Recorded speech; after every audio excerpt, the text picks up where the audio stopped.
Terkait dengan jabatan Bapak sebagai chairman dari Halal Lifestyle, mungkin bisa dijelaskan dulu Halal Lifestyle itu apa, Pak?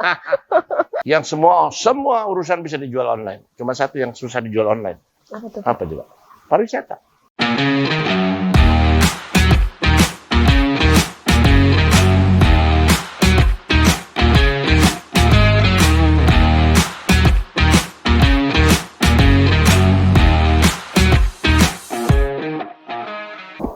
Assalamualaikum warahmatullahi wabarakatuh. Tabi pun, pemirsa, kita berjumpa lagi dalam program kami Release Corner.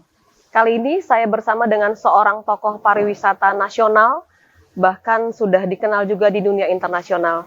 Beliau bernama Bapak Profesor Dr. Haji Sapta Nirwandar SE. Betul ya, Pak? Ya. Nah, takut salah saya. Enggak, Pak. Dan beliau menjabat sebagai yang ingin saya sebutkan, yang pertama adalah sebagai chairman dari Halal Lifestyle Indonesia, juga chairman dari Indonesia Tourism Forum. Nah, tapi banyak hal yang kita akan bahas, pemirsa, pada kesempatan kali ini. Beliau pernah juga menjabat sebagai wakil menteri di Kementerian Pariwisata dan Ekonomi Kreatif dari tahun 2011 hingga 2014. Dan banyak hal lain yang akan kita kupas pada saat ini. Mumpung beliau lagi ada di Lampung. Assalamualaikum, Pak. Waalaikumsalam. Sehat ya, Pak ya? Tabi Ya. pun. Ya, Tapi memang asli dari Lampung ya, Pak ya? Ya, saya memang pungli. Lampung asli. Lampung asli. Jadi dimanapun berada tetap kembali ke Lampung lagi, tanah kelahiran. Iya, itu kita nggak bisa melupakan itu karena kita juga tidak boleh lupa asal kan. Betul. Asal dari mana biasanya sejauh-jauhnya burung terbang kan kembali lagi ke asal kan. Ke kandangnya. Ke kandangnya. Baik. Tapi apakah Bapak memang memulai karir itu lebih kepada dunia pariwisata, Pak, sejak awal? Enggak. Jadi ini kalau dalam bahasa kerennya good coincidence, atau kalau bahasa syar'inya ya ini udah arahan dari Yang Maha Kuasa ya. Ya. Jadi kenapa? Karena saya mulai karir justru dari dunia public administration. Oh, gitu. Karena saya disekolahkan di Prancis pada waktu itu untuk bidang public administration. Dan saya kembali dari Prancis setelah menyandang gelar doktor itu ke namanya Menteri Aparatur Negara. Menteri Aparatur Negara. Jadi Menteri PAN. Pendayagunaan Aparatur Negara. Pendayagunaan Aparatur Negara. Ya, sekarang reformasi birokrasi. Iya. Itu. Dari situ terus saya pindah beberapa kali ke menjabat di Kementerian Lingkungan Hidup di Bapedal terutama. Setelah itu akhirnya saya balik lagi ke Wasbangpan, ke aparatur, dan pernah juga mencrop di kelautan. Oh, gitu. Sebagai sekjen pertama di Departemen Kelautan dan Eksplorasi Laut dan Perikanan. Tahun berapa itu ya, Pak? Tahun 1999, 2000, 2001. Nah, dari situ dari 2001 saya diminta untuk jadi dulu sesmen awalnya, sesmen Sekretaris Kementerian Kebudayaan dan Pariwisata. Kebudayaan dan Pariwisata dulu sudah itu ya jadi namanya. Sekjen Departemen Kebudayaan dan Pariwisata.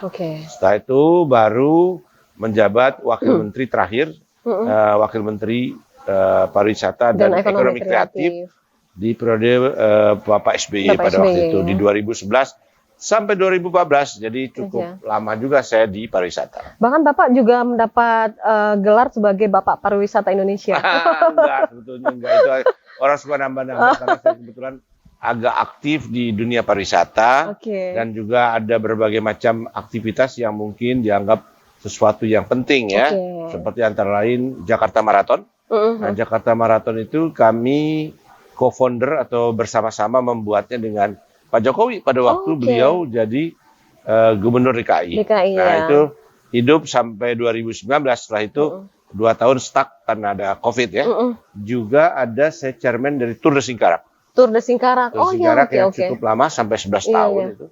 Dan yang berikutnya juga ada di Palembang. Ada Musi Tributon. Itu juga itu. Dan juga sebetulnya di Lampung juga saya pernah introducer yang sesuatu yang unik sebetulnya adalah musik bambu. Bikinnya di mana, Mbak Novi? Bikinnya di Pringsewu. Sama Pak Jadi ya kalau nggak salah. Sujadi itu bupatinya, saya bilang apa? Pringsewu itu karena Pringsewu, jadi bambu seribu. Nah, jadi menurut saya bambu itu adalah satu alat bambu itu satu namanya ya Pak alat apa namanya bambu ya bisa digunakan untuk macam-macam. Itu jadi tanaman yang multifungsi. Iya, multifungsi. Alat musik bisa, untuk rumah bisa, bangunan bisa, bahkan juga untuk makanan chopstick juga bisa. Seperti itu. Jadi itu. Dan lagi juga ada yang menghebohkan tapi nggak lama, yaitu yang toba super swim. Toba super swim itu bagaimana orang berenang mengelilingi Pulau Samosir dalam 3 hari dengan estafeta. Nah itu antara lain yang ya itu di dunia MICE atau MICE Meeting Incentive Convention and Exhibition. Nah yang baru-baru ini juga di tengah pandemi ITF menggelar yang disebut dengan Summit Leader Asia dengan International Tourism Forum dan juga dengan World Tourism Forum Institute dan Global Tourism Forum Institute di Jakarta tanggal 15-16 September lalu. Dan dibuka oleh Bapak Wakil Presiden, tentunya Pak Menteri Sandiaga Uno hadir juga. Nah itu, dan di 2022 kita punya juga program yang sama, annual report dengan Global Tourism Forum yang akan digelar di Bali di November atau Oktober. Tahun ini? Itu Mbak Novi, ya. Luar biasa sekali. Saya juga lupa nih Pak, mau mengucapkan selamat Bapak jadi profesor Pak. Itu dari Uzbekistan kalau nggak salah. Nah itu boleh diceritain dikit Pak.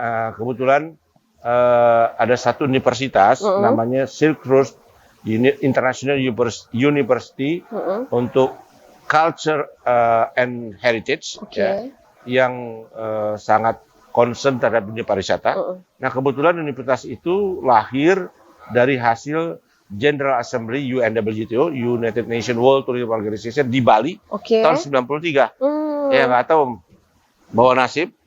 Kita kasih diminta guest lecture beberapa kali.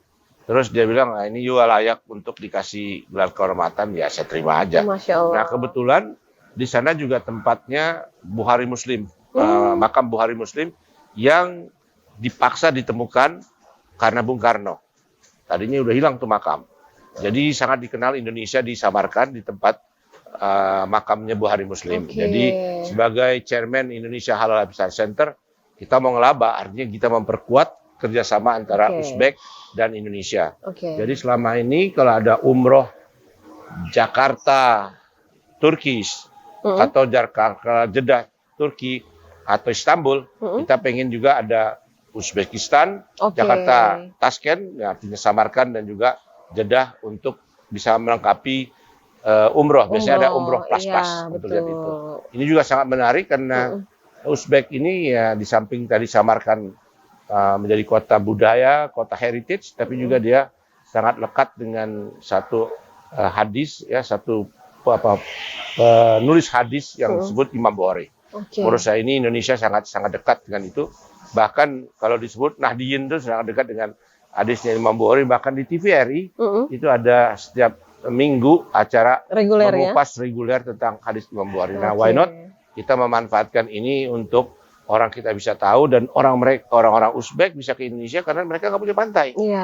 Mereka di tengah-tengah. Jadi juga nggak punya gunung yang seperti kita. Dia nggak punya hijau-hijau. Ini kita tawarkan untuk bisa ada sinergi, kolaborasi dengan mereka. Itu baik. Mbak Novi. Terkait dengan jabatan Bapak sebagai chairman dari Halal Lifestyle, mungkin bisa dijelaskan dulu Halal Lifestyle itu apa, Pak? Mungkin masyarakat banyak yang belum tahu juga.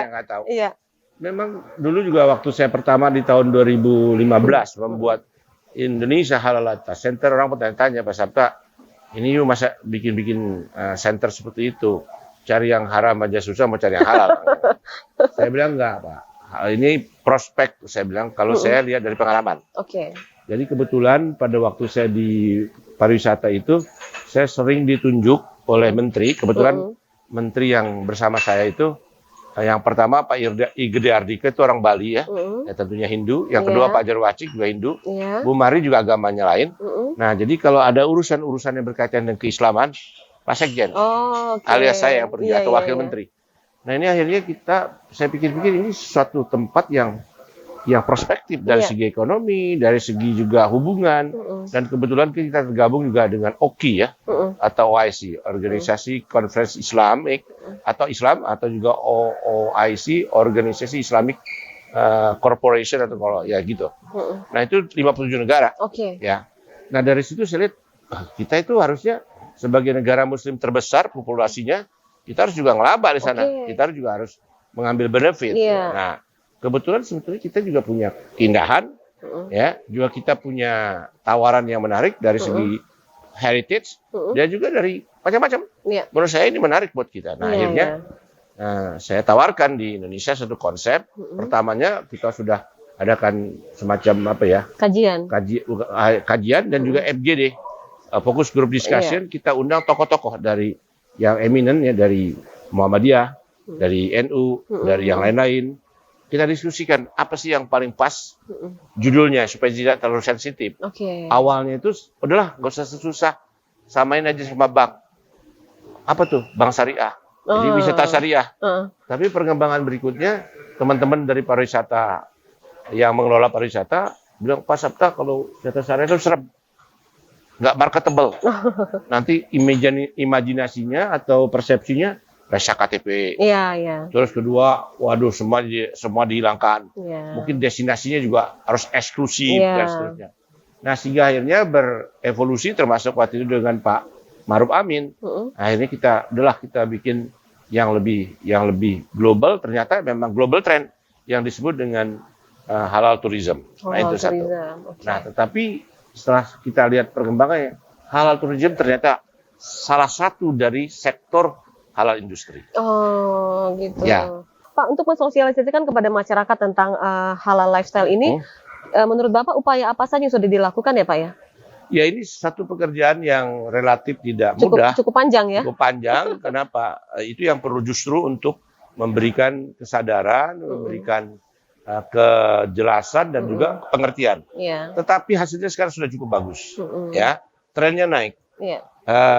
Global juga naik. Ya, terutama yang disebut dengan Islamic values semakin meningkat, atau kesadaran terhadap nilai-nilai keislaman. Tidak hanya di kalangan kolonial, ya, artinya orang-orang tua, tetapi juga kalangan generasi Z, milenial. Bahkan ini pangsa pasarnya juga besar. Mereka juga walaupun yang hidupnya dengan IT, dengan klik, tapi juga mereka butuh produk-produk halal seperti itu. Menurut saya halal industri itu seperti juga kemauan dari Bapak Presiden sebagai Ketua KNKS dan juga Pak Maruf Amin Wakil Presiden sebagai Ketua Harian dan Bu Sri Mulyani sebagai Sekjennya, mereka mengharapkan Indonesia menjadi pilar, menjadi tidak hanya konsumen produk halal, tapi juga produsen. Apakah Indonesia sudah menuju ke situ Pak kira-kira? Kalau dari konsep ya sudah, dari implementasi sudah mulai bergerak. Contohnya apa? Sudah diumumkan tentang umpamanya halal park, tentang industri industri yang integrated mengenai halal. Ya itu halal industri. Sudah dipikirkan juga insentif-insentif yang diberikan. Sudah juga ada integrasi atau ekosistem antara sektor industri, perbankan dan juga sektor kehalalan, sertifikasi dan seterusnya. Itu yang dilakukan. Tapi memang seperti yang Bapak sampaikan tadi, ini bukan pekerjaan mudah, butuh waktu yang sangat panjang. Betul. Tetapi literasi sangat penting. Mengapa? Kalau literasi, begitu pengertian itu semakin dipahami, itu dengan mudah kita bisa melakukan yang namanya dorongan terhadap produk-produk halal. Contoh, dulu itu ada beberapa produk yang mestinya nggak perlu pakai brand halal. Seharusnya ya, sudah otomatis gitu ya. Tapi sekarang dia gunakan brand halal yang memberikan kenyamanan. Kenyamanan dan keyakinan. Yes, persis. Kenyamanan dan keyakinan. Ya, saya ambil contoh aja Antangin, apa perlunya dengan halal logo. Ya, belum lagi Sushi Tei dengan halal logo. Ini saya sebutin brand, sebetulnya nggak bagus untuk dikira promosi, tapi itu contoh yang konkret ya.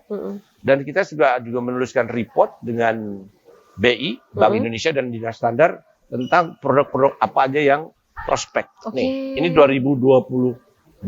Ini Indonesia Halal Center, ini yang penulis Global Report dengan Bank Indonesia. Kita bikin. Nah, ini ada 5 sektor ya yang promising. Ini bisa menghasilkan tambahan income untuk Indonesia.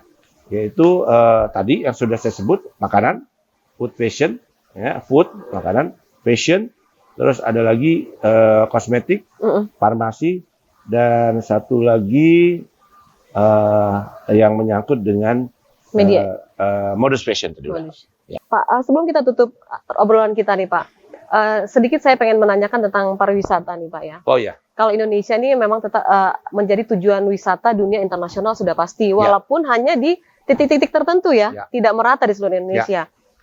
Lampung sekarang Pak, prospek pariwisata di Lampung, menurut kacamata Bapak sendiri seperti apa? Saya bukan karena orang Lampung, sejak dulu saya bilang, Lampung itu super prospek untuk super wisata, prospek ya. Pariwisata. Dari gubernur-gubernur yang lama. Nah, cuman dia sedikit butuh waktu, butuh penanganan yang lebih serius dan juga butuh marketing yang terintegrasi. Pertama, dari segi yang disebut ya paling nggak ada 3A. 3A itu atraksi. Atraksi itu bukan orang-orang ada. Atraksi itu daya tarik. Banyak nggak daya tarik di Lampung untuk dilihat? Banyak. Seharusnya banyak emang. Bukan seharusnya, memang banyak. Banyak ya. Contoh yang paling lama.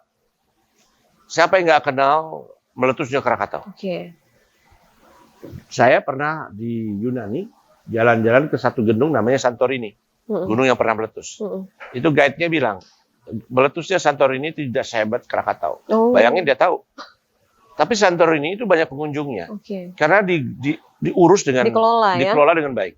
Contoh orang bisa melihat, ya tentunya pada waktu tidak batu-batu.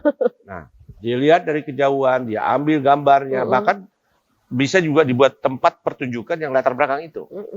Itu contoh, itu Krakatau. Dan Krakatau ini udah nggak perlu lagi terlalu banyak promosi. Itu sudah, kecuali orang yang nggak pernah baca, ya itu kan sangat Krakatau. Legend sekali ceritanya. Bahkan itu bisa jadi cerita kisah cinta yang ada dibuat tulisan di Singapura dan seterusnya, bahkan ada filmnya. Nah ini kan tinggal infrastruktur. Apa sih infrastrukturnya? Ya kapal yang memadai. Nah kalau untuk menuju ke situ, menuju ke situ. Yang besar katamaran, yang harganya oke, yang bisa breakfast, bisa dinner, bisa lunch, nah gitu. Dan juga di bulan-bulan tertentu, kalau terang bulan kan bisa juga. Sehingga ini perlu pengelolaan yang serius. Jangan asal-asal. Kalau asal-asal ya yang datang juga asal-asalan. Yang kedua adalah akses. Accessibility kita dekat termasuk. Dari Jakarta naik pesawat 20-30 menit. Sekarang udah ada jalan tol lagi. Tambah jalan tol, kapal sudah ada yang ekspres. Tinggal pilihan, tapi tetap harus kalau ekspres untuk pariwisata ya jangan dicampur-campur. Sama truk segala macam. Harusnya ya. Iya. Belum lagi kita punya natural resources seperti alam, itu adalah yang disebut dengan air panas. Ya, itu dan seterusnya. Belum lagi kita punya Kindan Teluk, Semangka, dan Teluk Betung. Aduh, kalau diceritain 3 hari 3 malam nih. Nggak habis-habisnya.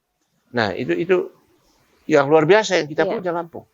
Tapi itu kalau jauh mungkin orang masih segan. Nah, kita adalah punya pasar yang juga sangat besar. Yang pertama tentu dari Jakarta dan sekitarnya, termasuk Jakarta, Banten dan seterusnya itu bisa ke sini. Karena kita punya keindahan. Dari Palembang, dari Bengkulu, dari Jambi, ke Lampung. Ini kan apa? Mereka kan nggak punya pantai seperti kita. Iya, betul. Pantai Bengkulu itu ombaknya gede, itu kan laut selatan. Tapi kalau di Teluk itu tenang. Bahkan ada yang namanya lagun, pasir nongol. Nah, pasir timbul. Pasir timbul, lagun itu disebut lagun. Nah, bayangkan. Lagun, ada lagi yang disebut dengan fishing game, mancing. Ini apa aja yang kita bisa. Ini kan yang disebut dengan akses kita harusnya cukup bagus. Pesawat ini tinggal kita tingkatkan. Ya. Yang berikutnya adalah ya kita sebut dengan accessibility melalui tadi udah, ada juga atraksi sudah, dan amenities hotel. Nah saya tadi baru dengar dari GM sini juga ngobrol-ngobrol, Lampung itu dari segi hotel industri dia sudah hampir sama dengan Bandung. Dengan Jogja. Pertumbuhan hotelnya sangat luar biasa. Bahkan di 2 tahun lagi ini ada banyak hotel-hotel brand yang akan ada di Indonesia, di Indonesia dan terutama di Lampung. Ada di Mutun, ada di Raden Intan, ada tempat-tempat lain. Saya nggak mau sebut nama-namanya, nanti dikira promosi lagi. Ya kan? Nah itu menandakan bahwa Lampung itu punya prospek. Sehingga harusnya ini pemerintah daerah ya, termasuk Pak Gubernur, Pak Bupati, dan jangan lupa, jangan mereka aja, industri pariwisata kita harus benar-benar gerak. Nah, tentunya kompornya di mana? kompornya adalah orang-orang seperti Mbak Novi, wartawan, dan studi harus saya lakukan. Dan pariwisata ini, Mbak, ya adalah yang paling cepat mengakselerasi, mengengine ekonomi. Percaya nggak? Nah, contoh, satu orang datang kayak saya, paling nggak 3 yang gede-gede. Tapi dari 3 ini kalau diderap banyak banget. Contoh transportasi, itu udah macam-macam. Ya. Udah itu apa lagi? Hotel. Macam-macam. Makan. Kuliner. Kalau kuliner, you bicara satu aja jenis kuliner. Umpamanya makan pindang. Itu udah berapa? Ikan, cabai, sambal, dan seterusnya. Belum lagi kalau you bikin, tambah lagi ada pisang goreng. Pisangnya masuk. Ada lagi, bawa lagi apa? Yang kita sebut souvenir alias oleh-oleh. Souvenir iya, tapis, dan oleh-oleh. Jadi sektor yang bisa menggerakkan banyak sekali sektor-sektor ikutannya. Yang disebut dengan multiplier efeknya sangat tinggi. Ditambah lagi tidak hanya multiplier efeknya, tetapi juga multi skill. Banyak yang bisa kerja. Ya, termasuk ya kalau juga yang pegel-pegel, ada spa dan seterusnya. Jadi bisa menyerap tenaga kerja juga. Ada musik tadi. Musisi juga kebagian. Karena dia butuh hiburan, butuh nyanyi. Kayak seperti ini, organ dan seterusnya. Jadi dia multi skill, multiplier efeknya tinggi, dan juga cepat pertumbuhannya. Dan juga tambah dengan apa yang disebut nilai tambah. Nah, kalau di pariwisata pasti lebih mahal dibandingin dengan tempat biasa. Cobain aja di pisang goreng di sini. Berkali lipat harganya. Itu yang disebut nilai tambah. Ya. Apalagi termasuk juga dia souvenir juga. Ya. Dan juga ada packagingnya. Packagingnya. Nah itu. Sekarang kita udah mulai maju di sini. Oleh-oleh dari Lampung itu udah maju. Kalau dulu dari kaleng sagu, sekarang sudah mulai ada bentuk-bentuk penyajian packaging yang bagus, seperti kopi. Kopi kita packagingnya bagus. Menarik sekali ya. Nah, jadi kalau bawa dulu 2 kilo kopi itu kaleng minyak itu, ya ditulis sama kertas. Sekarang enggak, dia karton bagus dengan kopi luwak, kopi ini, kopi itu, branded. Betul. Bayangkan berapa? 1 kilo sama, tapi dengan di package, di rebrand. Daya tariknya beda. Nah. Contoh lagi, buah-buahan. Buah-buahan yang fresh banyak banget di sini. Coba, salah satu yang sering musim yang suka terlantar adalah durian. Nah, kita belum cukup kreatif di sini. Durian hanya dari zaman saya kecil sampai sekarang lempok. Padahal bisa disebut dengan apa? Paling tidak yang disebut dengan coklat durian. Itu Malaysia sudah banyak, Thailand sudah banyak coklat durian. Jadi flavor durian yang sudah lama kan sudah banyak, itu bisa dibuat creamy, itu bisa jadi coklat durian. Jangan cuma jadi tempoyak aja ya. Jangan jadi tempoyak, itu klasik yang lama. Saya akan yang tempoyak, tapi kan coklat durian dengan kopi cappuccino itu bisa punya nilai jual tinggi juga. Belum lagi buat mochi. Mochi itu di dalamnya macam-macam kremnya. Bisa juga krem durian, apalagi yang suka durian. Dan konon, dan menurut saya betul, karena kemarin saya juga dapat info, sekarang orang RRT itu udah senang durian. Bayangin kalau mereka senang durian 10% aja, 100 juta orang. Memang dunia menuntut kreativitas hingga sampai saat ini ya Pak ya. Jadi bagaimana juga bisa menjual itu juga kan sekarang udah jualan online, jadi nggak repot-repot lagi nunggu orang datang gitu kan ya. Nah, cuma satu bedanya. Yang semua urusan bisa dijual online. Cuma satu yang susah dijual online. Apa tuh? Apa coba? Pariwisata. Harus datang soalnya. Yes. Karena pariwisata itu harus experiencing. Promo online ya, tapi dia harus menikmati langsung datang. Ya gimana umpamanya kita mau menikmati lumba-lumba di gambar. Nontonnya online. Iya.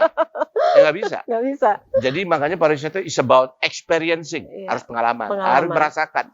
Terus juga ada satu lagi kata-kata, seeing is believing. Jadi dia harus percaya. Lihat dulu baru percaya. Umpamanya orang bilang makan pepes ikannya Pak apa tuh yang dipanjang? Cikmat. Bisa online, bisa, tapi beda pada waktu makan di situ. Online ini bisa sampai Jakarta susah, tapi kalau harus datang experiencing di situ. Biar merasakan langsung. Kita menikmati artinya apa di pulau mana yang sekarang lagi ngetop di Lampung, yang dekat Tegal Mas. Tegal Mas. Harus datang. Baru bisa, wow. Wonderful. Kalau itu bahasa orang Itali, bahasa orang Prancis, bahasa Italiano spektakuler. Tapi kalau bahasa orang Indonesia halal pariwisata apa? Subhanallah. Gitu ya. Astagfirullah. Subhanallah. Masyaallah. Jadi kalau udah datang baru bisa bertestimoni. Yes. Iya. Oke. Yes. Datang testimoni dan tidak bisa diwakilkan. Oke. Jadi karena apa? Dia harus lihat, harus mengalami. Merasakan langsung. Justru itu mahalnya. Iya. Di situ mahalnya. Pariwisata itu yang tidak tergantikan dengan teknologi. Oke. Ya, kecuali untuk promosi, untuk menikmati sementara pandemi COVID dengan virtual reality, is okay. Dan itu semua bisa. Tetapi untuk datang menikmati Pasir Putih harus ke Pasir Putih. Supaya ada kepuasan tersendiri kalau udah datang langsung. Justru. Di situ kepuasan. Ada yang disebut juga dengan rejuvenate untuk menambah kesehatan, termasuk menambah pengetahuan, dan juga sekaligus jangan lupa kenangan. Oh iya. Karena kenangan tidak bisa dicuri kalau kita. Bawanya Mbak Nova pernah kemana? Misalnya umroh misalnya. Ya, kan nggak bisa dicuri. Iya, betul. Lu ngalamin itu, nggak bisa ditransfer. Ingatan saya nggak bisa. Coba lu ingetin nih, umroh ke sana nggak bisa. Iya. Harus orang yang melakukan langsung, yang merasakan langsung. Disitulah kehebatannya tourism. Terima kasih Bapak. Sama-sama. Untuk wawancara kita pada hari ini luar biasa sekali. Sebenarnya pengen ngobrol panjang, tapi mungkin kita buka episode berikutnya nanti Pak ya. Iya silakan. Saya senang sekali perhatian dari apa nih? Rilis TV. Rilis TV. Iya.